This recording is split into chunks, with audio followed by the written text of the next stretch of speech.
Hello and welcome to our webinar. I want to introduce to you Lynn McClanahan. She has been a counselor for 25 years. She has done employee assistance work and she now has a private practice. She does talks around the city and she is a wonderful speaker and we're very happy to have her here. So please welcome Lynn McClanahan. Thanks, Maggie. And I'm talking today about the topic of dealing with difficult people, which we all are going to have in our life. So part of this is to normalize the reality that people can be challenging at times, and then hopefully increasing your comfort in dealing with difficult people and also strategies to help respond to those situations. So welcome, and we'll move this along. Just a quote to part of the normalizing is, difficulties are meant to arouse, not discourage. The human spirit is to grow strong by conflict. I think many times we would like to just avoid conflict or ignore the situation, and rather than look at it as what can I learn from the situation, how can I make this improve the situation for myself and co-workers as well. We all probably have difficult people in our personal lives. This focus will be primarily dealing with difficult people at work. Remember,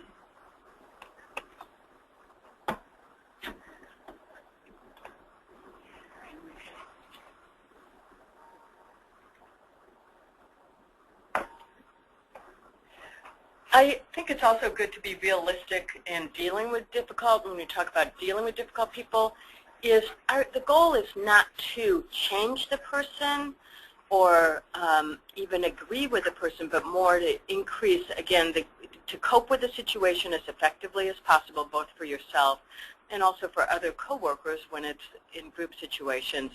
And there can be things that can be helpful to when communicating with a difficult person that sometimes does make a difference for them. But in general, if we can be realistic about what we expect from those difficult situations, it's coping with the situation, not expecting to change or agree with someone else, but just to deal with the situation. Our outline for today is I'm going to make some preliminary observations about difficult people.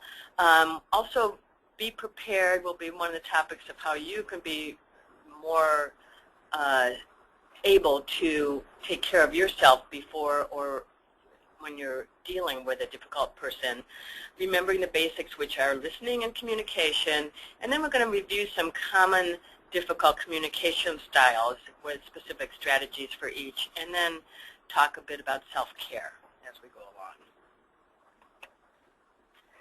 So here, the first cartoon is, we may not have a Mr. Klegner in our office, but someone like him, which can also be problematic in a workplace. So where people start feeling like they're walking on eggshells sometimes, when they have to deal with or interact with a difficult individual.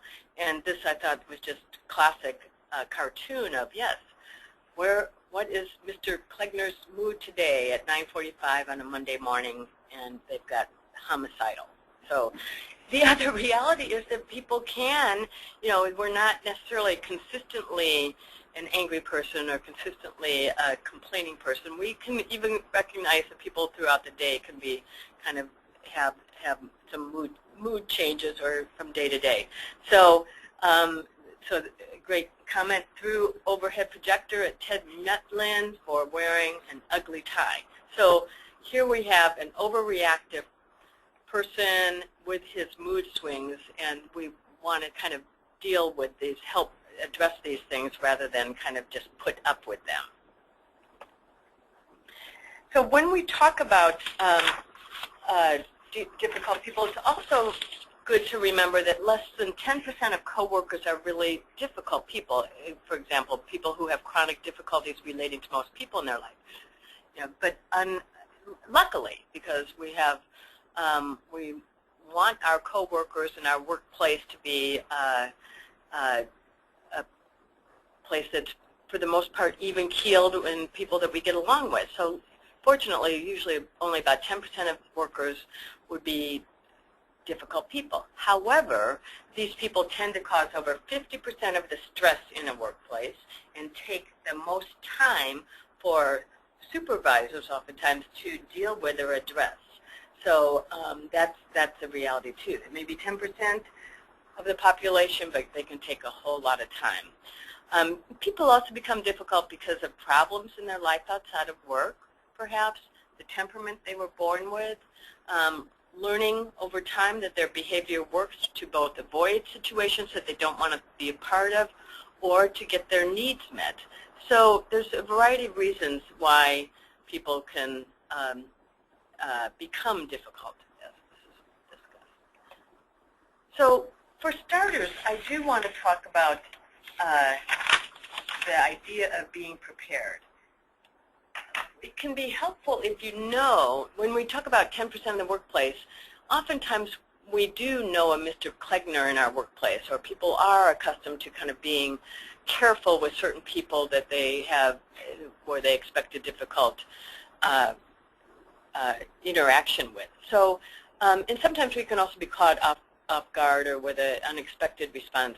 But I think it can be helpful to just be observant, both of the other person, watching for signals, kind of what tells you that someone is upset. Are you seeing that they're a little more short-tempered or quick-tempered, or also noticing, tension as they walk with their shoulders to their ears as they walk around the office? What kind of being attentive to the nonverbal cues that someone's upset, and then in that way, not to avoid it, but to just be more aware from your end of, oh, this person's having a difficult day, or I expect to have something's their reaction or their response to other coworkers is challenging today.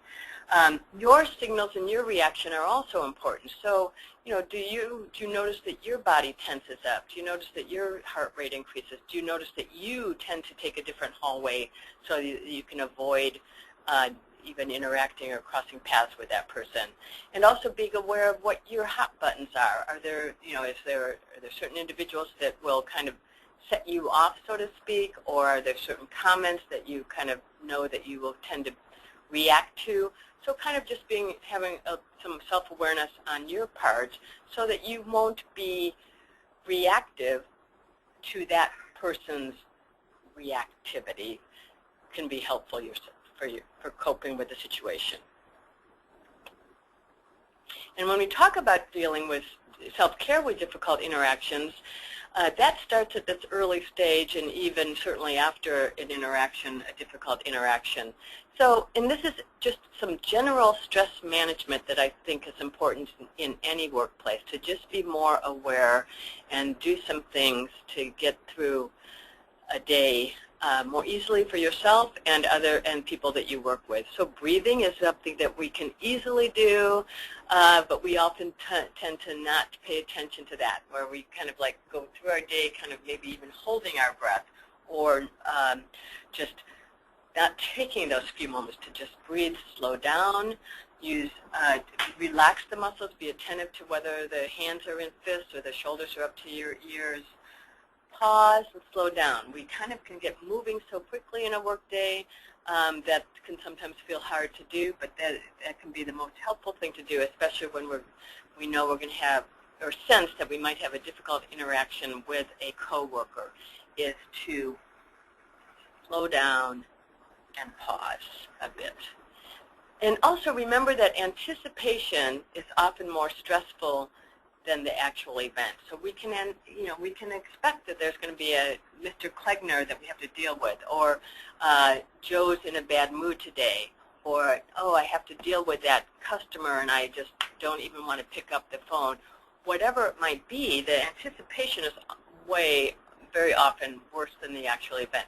That can help you do that slow down and pause, so that you're not already cranking up to have your internal reaction in anticipation of that other person's reaction. You might be surprised, okay? And then after a difficult interaction, take a time out, so to speak, take a walk to calm down, to let that go, and kind of pat yourself on the back. That was hard, but I handled it well. Or, it was challenging, but I need to feel okay about how I handled it. And even sometimes, as we'll talk about, it can be helpful to even debrief some of those more difficult interactions. But yeah, take a moment if you can to take a walk or some kind of time out for yourself to calm down after a difficult interaction.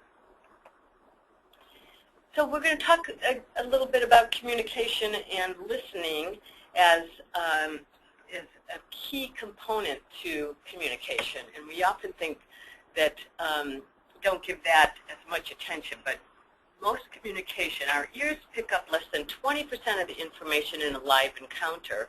Our eyes pick up over 70%.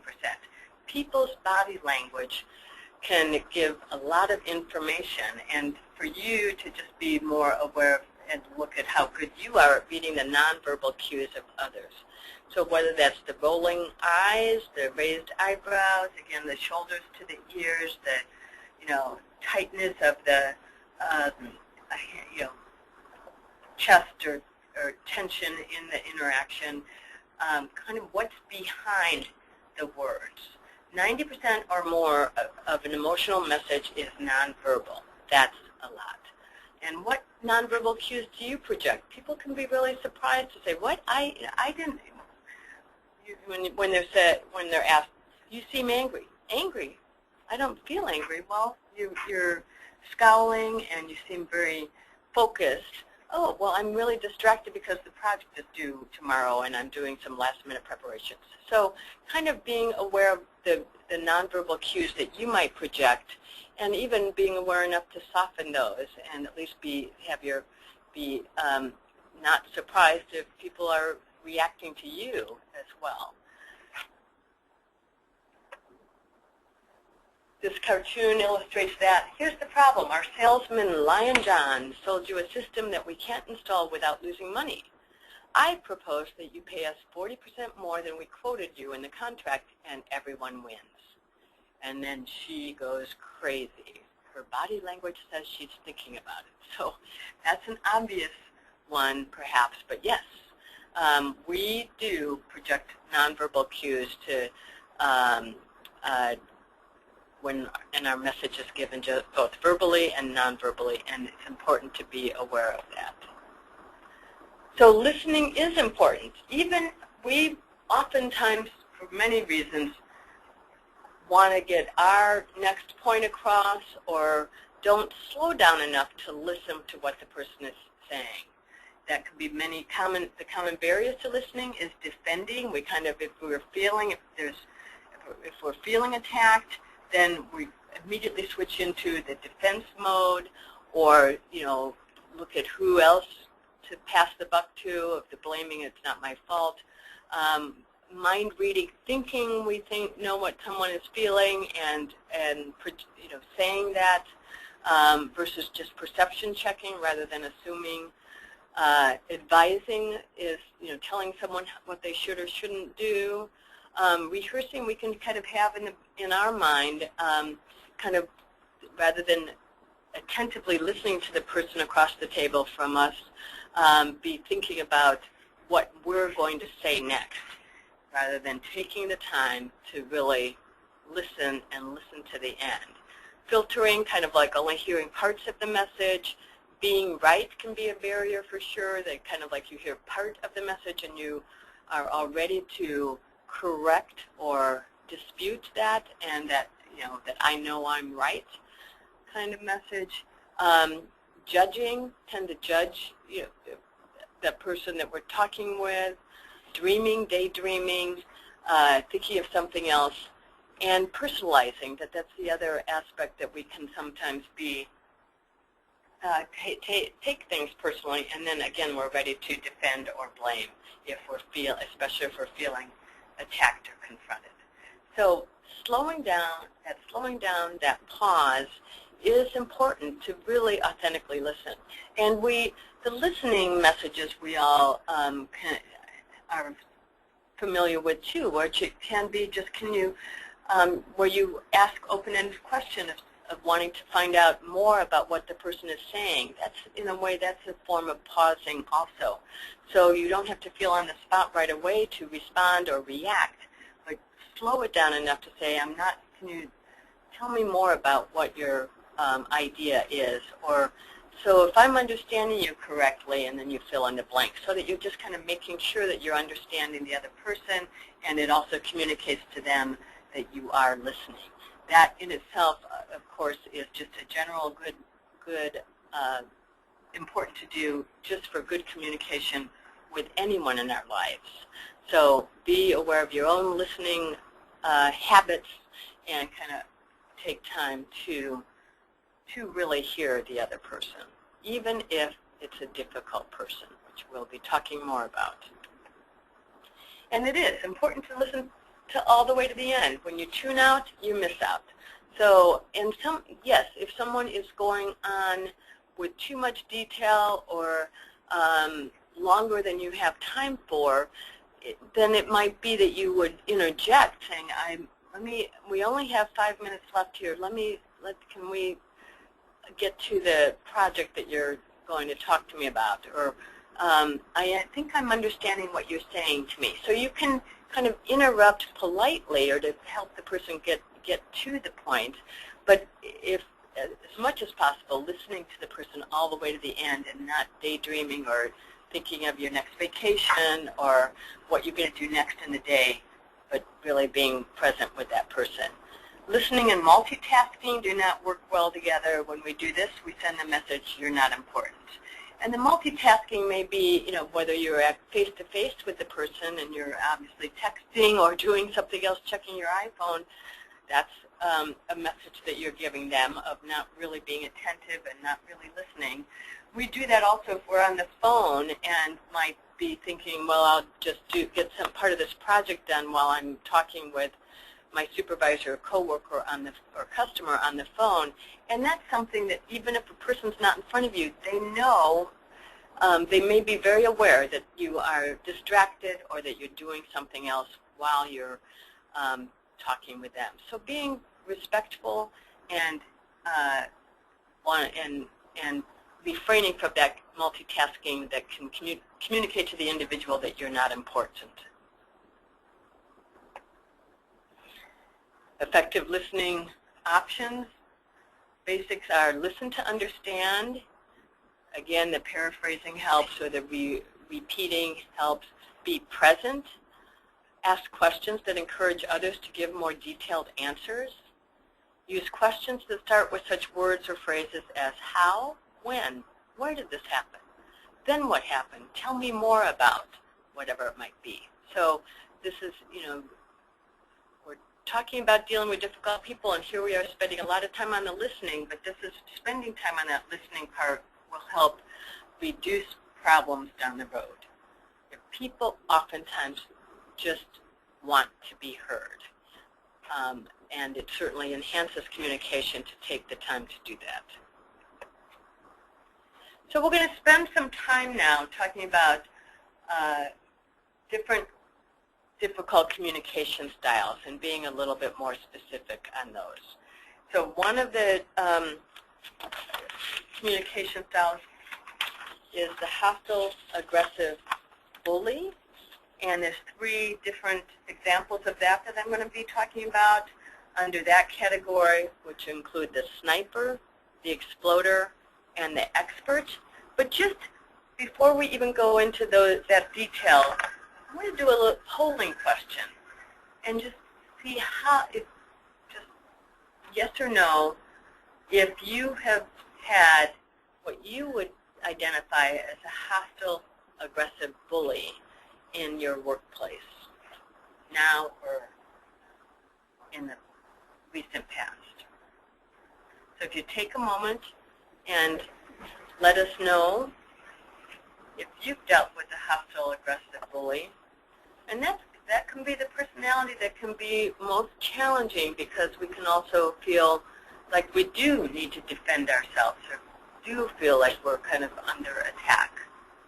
And it may not be, it may be very direct, aggressive, but it also will be some other examples that we'll talk about with the sniper, for example, and the expert.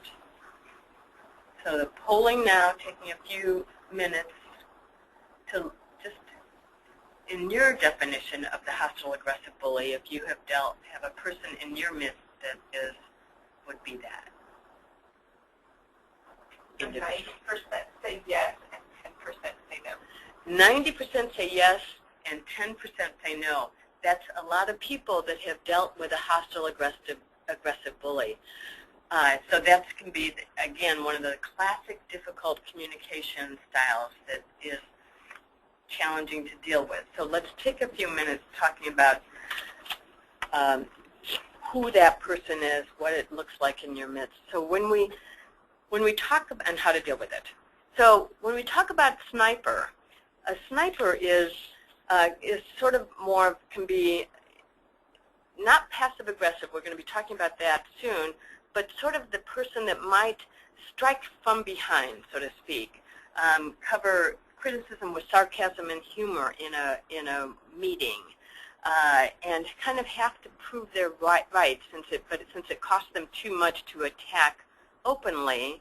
The sniper kind of comes in from the side or strikes from behind, covering it with humor and, what? I'm not being, in their mind, if they're confronted directly about being hostile or aggressive, they'll say, no, I made a joke. They'll be kind of deflected in that way. So the coping with this sniper it can be challenging sometimes because they're saying, I didn't mean it, or you're taking that too personally, or whatever the kind of defensive response might be. And it can also be a pattern. So you can see this person kind of behaving this way, maybe often with you, or in work meetings that they may be wanting to not be part of. And in coping with the sniper, some suggestions to help with that are to, for one thing, get them alone. And with bullies in general, it's oftentimes not helpful to confront in the middle of a meeting, but to even separate after the meeting or at a time away from the work that they're doing, and just call them on it, name it.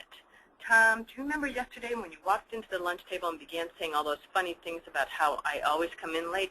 They were funny. You're a witty guy, but I thought I heard a dig in what you were saying, and did you really mean it that way? So it's kind of like addressing with the person's name what you observed, what they said, and then checking it out. Did you mean it that way? So you're not kind of countering. You're not coming back and say, doing a name calling or put down, but you're just kind of checking it out. And again, it helps to change that habit or pattern with that person. And then to have some consistency with the sniper, to do it every time. So that, if they roll their eyes or kind of slip out of that one-on-one conversation, and then it comes up again in another meeting, it really is important with the sniper to be consistent on kind of bringing it up again. And it may be something that if you model it as a coworker or a supervisor, to call Tom or Joe or Joanne on it, that other people see that this person isn't getting away with that, and it decreases this, again, the sarcasm and humor put-downs that other people might kind of join the bandwagon on. So that's kind of one of the common ones that actually fits under that hostile aggressive. It may not be yelling, it may not be, hands and fists type of hostile aggressive, but the sniper definitely falls under that hostile aggressive bully communication style. When we talk about the exploder, that's the more common one that we kind of may or may not have that much encounter with, but these days, since hopefully more attentiveness is to not being explosive in the workplace. But sometimes the person may be holding a lot in, and at one point be silent, calm, and listening. and then explode, that kind of like in some kind of a rage, yell or put you down, seem out of control, when they're feeling, usually it's because of that person feeling threatened or frustrated. Or again, it might be their life pattern and how they deal with things, that they've gotten away with being the louder voiced and the pointed finger and the furrowed brow and the using more you statements, you look what you've done, and blaming. So, and again, that's kind of like that Mr. Klegner, the cartoon at the beginning, where people kind of like can start really walking on eggshells around that person because they don't want to be yelled at, they don't want to be called on the carpet, and that all that does is continue to enable that problem behavior to continue. So in dealing with the exploder, one of the key things is also for you, back to that being prepared, to stay calm, and if anything, that's the time to slow down and pause, because a person who's ratcheting up with reactive yelling or escalating voice, for you to kind of actually, for one thing, make sure that you're standing and on the same level on that person as that person if they happen to be standing, or sitting, just kind of making sure you're at an equal level, and then with that calm and slowing it down a bit so you're not reacting right away, but then in a composed way, kind of maintain your eye contact, let them run down to a certain extent.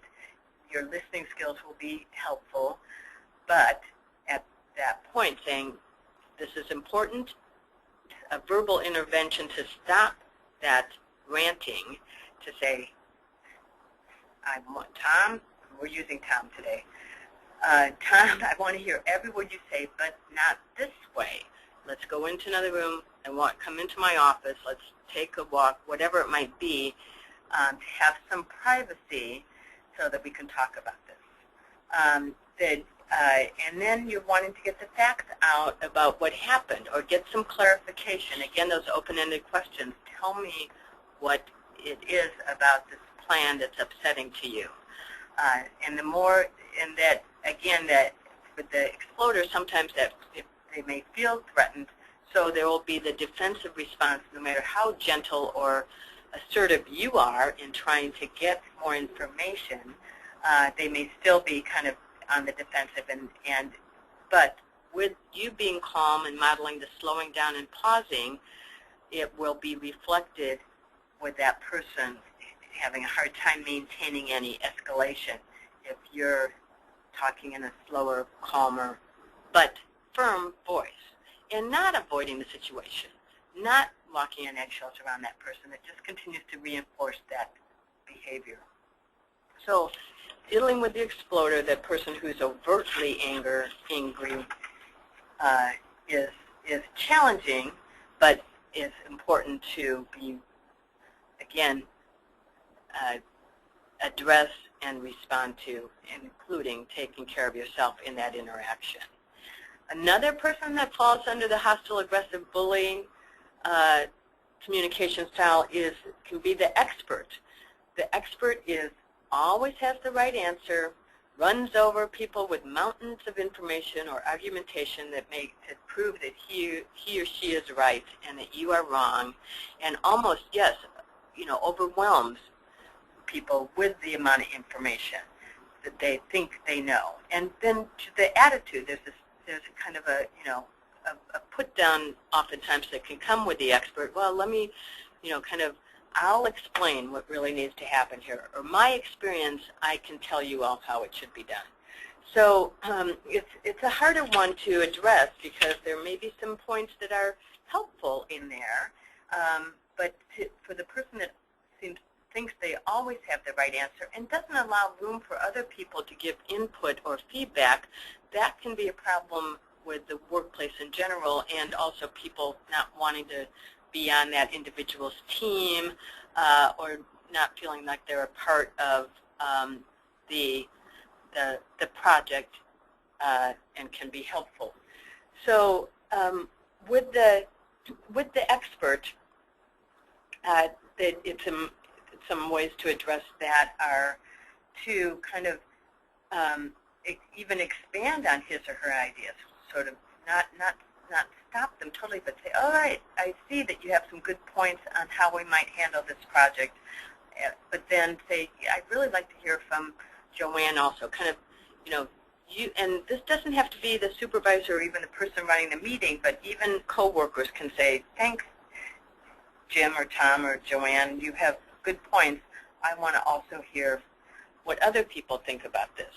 Sometimes it's also, with the expert who is also can be a bulldozer, just to not even engage, but to look directly at the person and let them run through their expert advice or their expert points of view, because it will become kind of like, eventually the slowing down, again, will happen. And when possible, say, even a thanks for your points, let's go on to the next, what we're really working on with our project. So kind of these are kind of not the most obvious one under hostile aggressive bully is the exploder, but the sniper and the expert are examples that also fall under that category and definitely can be more challenging to address. So you may think also about what's been helpful in the past for you in dealing with that kind of communication style. Another one that's a general problem category, communication style category, is the passive-aggressive person. So let's take another polling question, and we all kind of have an idea of what we mean by the passive-aggressive communication style, and we've listed here the complainer, the negative coworker, or naysayer, the clam, the person that just doesn't say anything, or the super agreeable type. So the poll is open now for you to kind of say yes if you've ever had interaction or are dealing now with a person who fits the passive-aggressive communication style. Take a couple minutes with that. And to be honest, this, again, the ones that are more subtle can be harder to address. The passive-aggressive communication style can be more challenging to address. So we see what many of you have had this. So 99% voted yes. 99%. Oh my gosh! So that's a common one in all of your lives, it sounds like. And I'm sure this is where I wish I had you all in front of me to give some examples of who that person, what the personality, what that looks like in your environment, because obviously you've all had your own experience with that. The complainer, we know that that's a common problem. The person who is kind of yes buts everything. It's kind of whiny, thinks that because they feel, it might be because they feel out of control in their life, they look to you to solve their problem, or have, suggestions of what should be and what's not going right now. Tend to be critical, complainer, the yes butter, the person who is just going to be the ain't it awful complainer in the work break room, the person who at lunch will just complain about work or the project, and that's really demoralizing for, obviously, for coworkers, and it's sometimes hard to stop.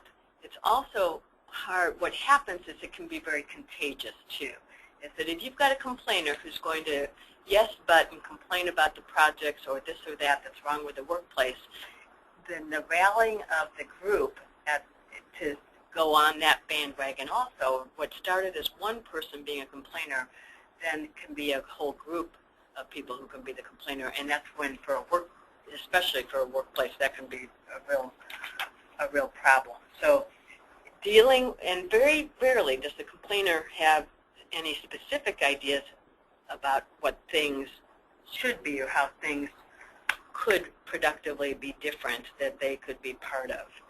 So coping with the complainer is challenging, and part of that is Also involves that listening. So even if we have problems with that person that we don't like to hear the complaining, to at least stay present, listen actively, acknowledge what they're saying.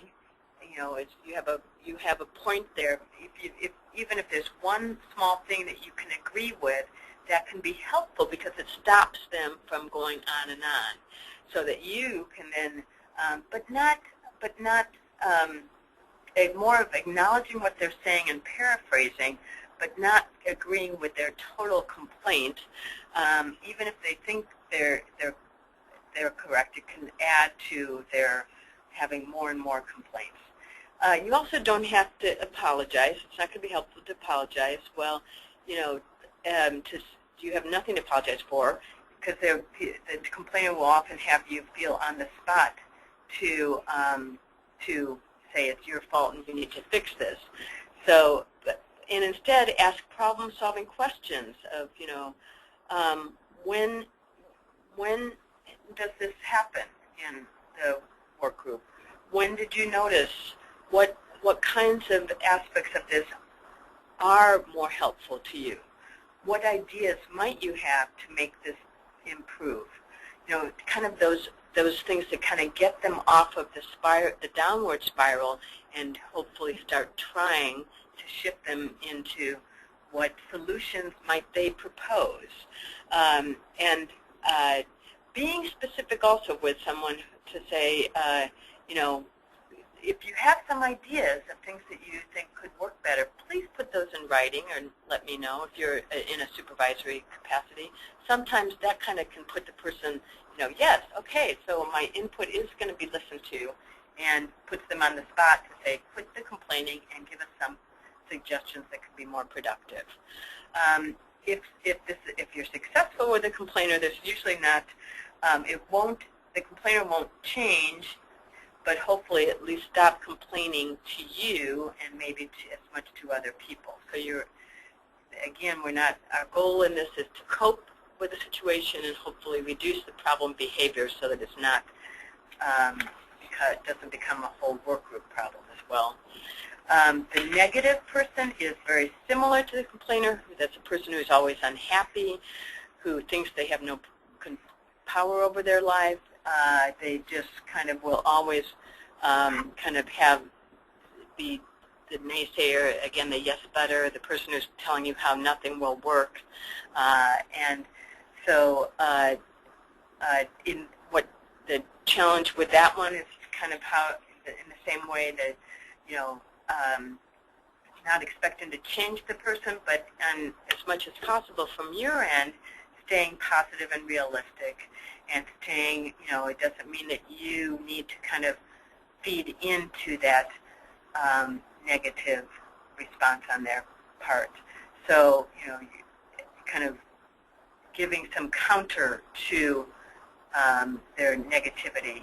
Well, you know, yes, it has been challenging right now. Things have been really busy, but it's so great to have a workplace where we can work together on challenging projects, or a workplace that gives us the opportunity to meet like this so we can talk about solutions. So again, the negative naysayer, you're kind of trying to not be Pollyanna-ish in your response, but to look at what ideas do you have and keep on more of a positive, productive frame on your part. The clam is the person who doesn't say anything, and for that, it's really kind of encouraging or finding, using more open-ended questions, and then to encourage the person to express or speak more, and then slowing down to wait for their response, so that you're kind of like, you know, you're putting them on a spot, so to speak, but you're giving them an opportunity to speak, and especially with the clam, we don't know why the person doesn't feel confident enough to speak up, but if they're given the space and asked to open-ended questions can often can draw them out in that way. The super agreeable person is the person who is going to just be the more Pollyanna kind of person who's going to agree with everything. Yes, you're right, it's great, I'll do whatever you want me to do, and then may not follow through with that. So just making sure that you kind of have more follow up on how did you do with that project, and or just and not kind of letting it just get by to the person say, yeah, I'll deal with it, I'll handle it, but kind of being, oh, that's great. What's your first step in how you're going to handle that? Or glad to hear that, Joe. What do you have to do? Tell me how I can specifically help with that. Or again, to kind of make it more productive and specific with that, keeping the person, getting them beyond just the Pollyanna approach to, oh, I can handle anything you give me and I'll do anything you want me to.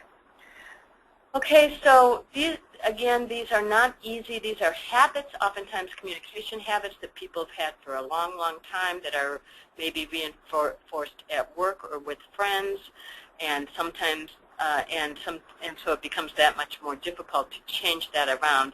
Again, the goal is not to necessarily change that person, but to cope with the situation so that you can have a more enjoyable work environment for everyone and productive. The reality is conflict's unavoidable, even in a respectful workplace. And it can occur in any situation where people involved in a project, task, or assignment working together. And it increases with the interdependency of the relationship. So two departments working together on a project. Or it increases the potential of conflict when there's a high visibility goal or a very important goal. And also it can increase with the amount of time that people spend together. So it's just a reality. And it's, again, we can look at that as a problem, or we can look at it as a way to strengthen our ability to work together with people who are different, have different views than we do. What causes conflict? Again, different values, different interests or needs, different information. And it becomes important to kind of really be looking at our communication to make it as effective as possible in a conflict situation. And again, not to avoid conflict, which is going to be present anywhere. Some of the things that can aggravate a conflict from the person whoever's part of the conflict is using words like you instead of I. So the basic communication stuff that we've learned, using I statements so that the person doesn't feel attacked, and asking why. That's the other thing that can put somebody on the spot. Why are you doing this? Using words like always or never. This workplace will never get it right. You're always asking me to do those menial tasks, whatever. The always and never are examples of escalating language, and the shoulding. Things should be, what is this workplace? This is going to be different. Things should be X, Y, Z. So being careful of that escalating language, and instead using your assertiveness skills to put across your message. And things that help, again, part of this is review for many of you, all of us, but it is important to have that as a reminder, is making eye contact. That's also when we talk about an aggressive or difficult communication style, eye contact is really hard to stay on. It's a really important and helpful thing to have the person know that you are attending to them and listening. Relaxed posture versus, again, tightening up and being aware of your nonverbals. Be careful of excessive hand or body gestures or body movements. Use I statements. Again, the hallmark of self-assertion is saying I feel, I need. The person will be less defensive. It's you are owning that feeling or the need. And say what you really want to say, okay? So it is like you're wanting to get your message across. And sometimes for some people, if it's a difficult interaction that you're going to be having to talk with a supervisor about or a difficult coworker, it can actually be helpful to even do some preparation for yourself where you kind of, write down some of the words the points that you want to make so that you don't get sidetracked in that interaction. and making those comments when you meet with the person concise and to the point. We often do a lot of sometimes try to pad the interaction by starting off with small talk. But if you're really wanting to get information and some progress on a task or a project, and that you do want to deal directly with the person more often, to make your comments concise and to the point, and avoid long-winded explanations, excuses, or apologetic behavior. And avoid whining, pleading, or sarcasm. Don't become the sniper, or don't become the passive-aggressive person. Just being more direct and straightforward using your good communication skills. So we're going to go back a little bit with dealing with that difficult personality style that is the more aggressive exploder, for example. Because there may be that person that is in your midst. I mean, 90% of you said you knew of someone that fits in that general category. So again, take a breath, slow down and think, be aware of your body posture, name what you see, allow the anger from the individual, and again, if it's getting too loud in the workplace, find a separate, more private space or office. Try to uncover the problem by listening and asking those questions so that you can understand more about what challenged or threatened the other person. When we realize that the person may not be, that there may be the feeling that they have of feeling threatened, it can be more helpful to be open and ask more of those open-ended questions to uncover the problem. And then you can go on in a more positive environment to look at what they're dealing with, the real obstacle. Practical applications, again, some of this is reviewing. Know your resources, especially with a potentially violent individual. It's really going to be important to be sure that you know the resources that are people that you can call on if it gets to that point. But just also know your resources, and one of the resources, that, of course, that we'll be reviewing for you if you're dealing with a difficult person is using the EAP as a resource to be able to have a difficult coworker that I'm working, that I have to deal with and I need some help. Be alert to potential problems. Again, that preparation piece. Maintain a calm, friendly, non-judgmental attitude. Use teamwork and support each other.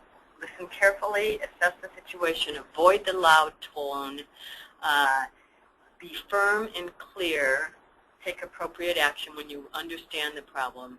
Don't get sidetracked. Make sure to come back to the issue that you're dealing with. Suggest realistic alternatives. Listen for the feelings behind the language. You seem upset right now. You seem angry. Tell me what's going on. So listen, do some perception checking, and let them say, no, I'm not angry, whatever they need to do to clarify. But you're listening for the feelings behind the language and actually communicating that as appropriate. And remember, bottom line is don't take it personally. I think many of us can, when we have a difficult person, like we can sometimes be feeling that, what am I doing? And why are they against me? And it really is important to not take that interaction personally. At the end of your interaction, when this is a good way to view it, your own debriefing. When this exchange is over, I want to look back at the way I acted, regardless of how it turned out, and say with pride that I acted professionally and constructively and did not stoop to the childish, aggressive, nasty, whatever it might be, level of an unpleasant person. I never want to feel that I acted badly. So again, what we have control over is our response. We really don't have control over how the other person is going to respond, and we need to feel good about how we handle those difficult interactions. This final quote, what do we live for if it's not to make life less difficult for each other? And we can all be a part of that.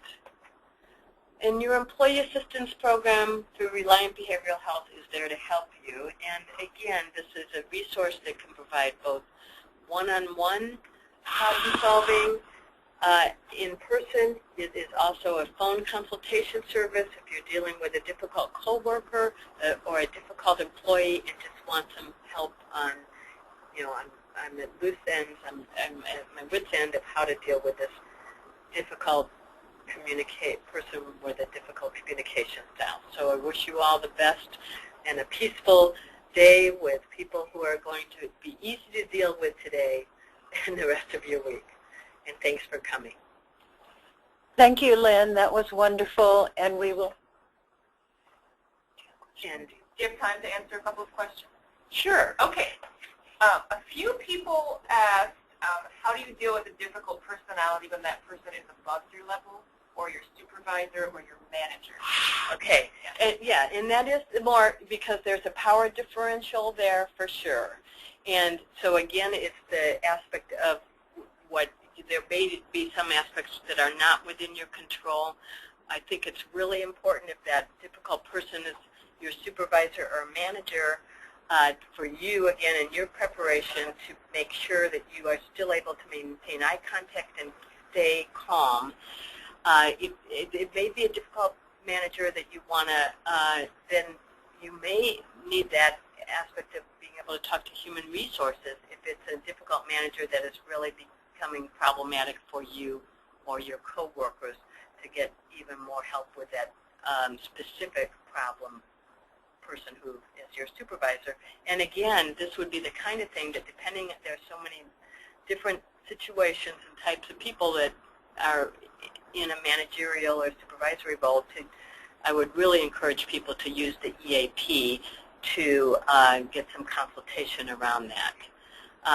And yes, it's acknowledging the power differential. The other aspect of it is whenever possible, make sure you're at the same level. If you have a difficult manager who tends to be more of a bully or come into your space and tell you what you're doing wrong or what you should do differently, to make sure that that they're not standing above you while you're sitting at your desk.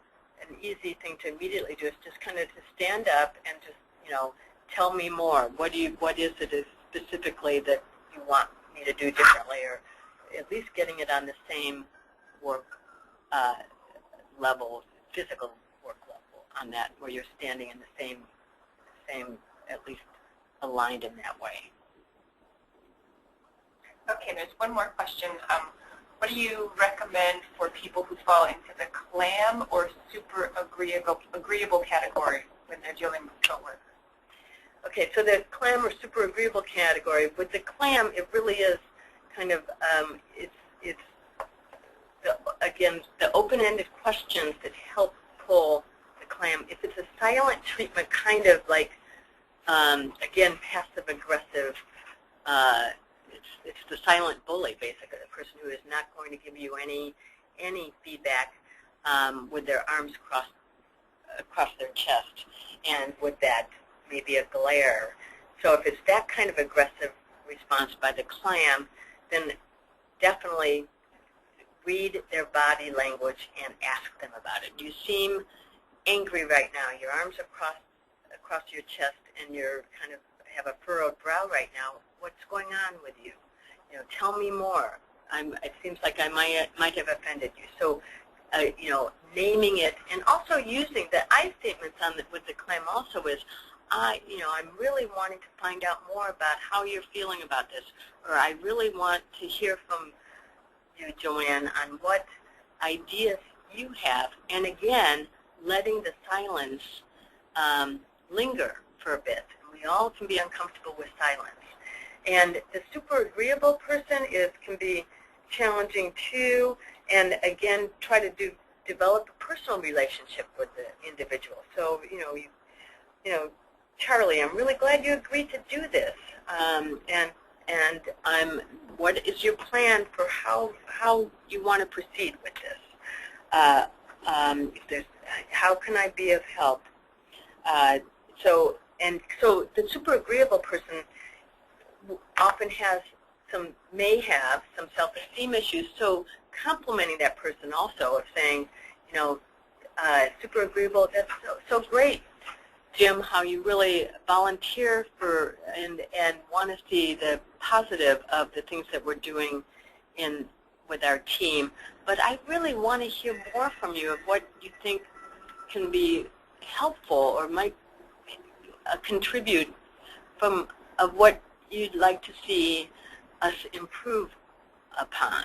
So you're kind of like, you're basically, it gives you an opportunity to kind of both address the body language of what you're seeing of, of what's going on with you right now, but also kind of doing a little more ferreting out with the open-ended questions of, what is really going on for the individual, what they really are thinking.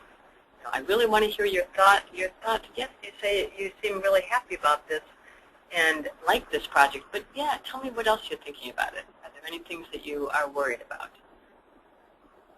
Okay, do we have time for one more? Sure. Okay, how do you instill confidence in someone who is defensive, passive-aggressive, and also insecure in their position?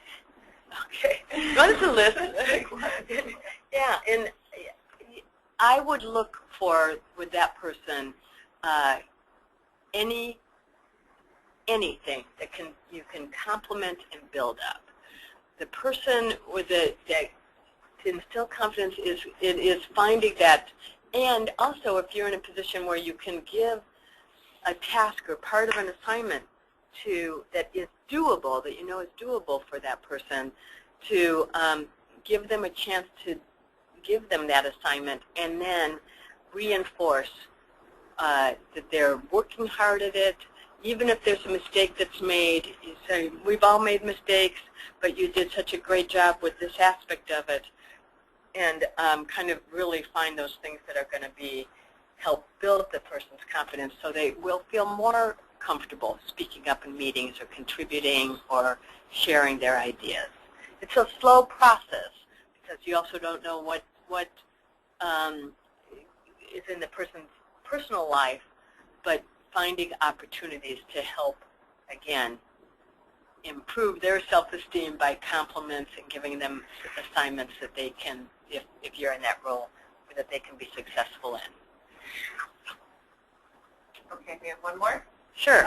How would you deal with the exploder that has also filed an FMLA claim for stress? Oh, you all are up in the ante of giving some good and challenging questions. That adds a whole other element, that protected status feeling that the person may be be untouchable in a way because they have this FMLA claim, or FMLA is not illegal. I mean, that's just their own personal, for medical or emotional reasons why they're on an FMLA. But in which case it is reasonable to look at if there's accommodations for that person, that the accommodations are being met, then it is fine to still have expectations. The expectations in any workplace, there's not an accommodation for FMLA to be an exploder or to be a hostile. So it is very reasonable, again, in that calm voice to be saying this is not acceptable in this workplace, and I understand that, I mean, even pulling the person aside, I understand there's a lot of stress in your life right now, and I certainly don't want to add to that, but in interactions, we expect you to maintain our professional environment. Okay, and how do you deal with someone who is constantly talking and won't allow coworkers to work? Oh, that's a good one too. Okay, constantly talking and don't allow coworkers to work. The coworkers need to speak up. Okay, the coworkers need to be saying, "I've really got work to do, Jean, and I can't." And I'm finding if it's a cubicle kind of situation or an open environment, to be saying, I really need some quiet time right now. I'm working on some projects. Just to say this, I have work to do. And again, using those I statements, I have work to do. I want to hear about your vacation. I want to hear about your family when we're at lunch or on break, but right now I've got a list a mile long of work that I need to do. And again, if there's one worker, if you're thinking one employee who's everybody knows is a constant talker, it's going to be helpful to have all of you saying, you know, I've got to stay with that, reinforcing that I've got work to do, so that you're all kind of giving the same message. The time for talking about personal issues or other things is on breaks or the lunchroom, and it's fine to set limits. You've got a job to do. Okay, great questions. And again, thank you, Lynn. Thank you for your participation today. And we will be back here on April the 8th.